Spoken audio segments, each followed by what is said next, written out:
High বন্ধুরা, এখন কি করব দেখো তো। এখন চুল কাটবো বান্ধবীর। বান্ধবী চুল কাটবে না, আমি বান্ধবীকে চুল কেটে দেবো, ঠিক আছে? কেন বলো তো? চুলগুলো অনেক বড় হয়ে গেছে তো, ওই জন্য চুলটা কাটতেই হবে, ঠিক আছে? তার জন্য কী নিয়েছে বান্ধবী, কী নিয়ে এসছে দেখো। বলছে কি আমাকে চুলগুলো কেটে দাও, আমাকে চুলগুলো কেটে দাও।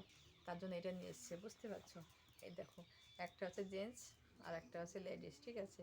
এই দুটো দিয়ে চুল কাটাবো, বুঝতে পারছো? কেন বলো তো? এটা এটা হচ্ছে মানে এটাও ভালো, এটাও ভালো। এবার চুল বলে কথা, কোনটায় আরাম লাগবে চুল কাটলে তোমরা একটু বলো তো। দেখো কোনটায় বেশি আরাম লাগবে চুল কাটলে, দেখতে পাচ্ছ? এটাই না এটাই? কাটা শুরু করি তাহলে, তাই না বলো? এখন যে কাটবো, এই হাত উঁচু করো তো এরকম করে। ও মা, দেখছো? হাত উঁচু করো, তাহলে আমি চুলটা কাটবো কী করে? চুলে তো সব ঢাকা, চুলে ঢাকা। আচ্ছা, বলে দাও যে ভালো লাগলে একটা লাইক করে দিও, ভালো নেক্সট টাইমে লাগলে আবার চুল একটা কাটবো। লাইক করে দিও, সাবস্ক্রাইব করো, পাশে হ্যাঁ থেকো। হ্যাঁ, ভালো লাগলে এবার নেক্সট টাইমে চুল কেটে একদম ফিনিশ করে দেবো, ঠিক আছে? সবাইকে টাটা, কেউ কিছু বাই। মনে করো না, বুঝতে পারছো?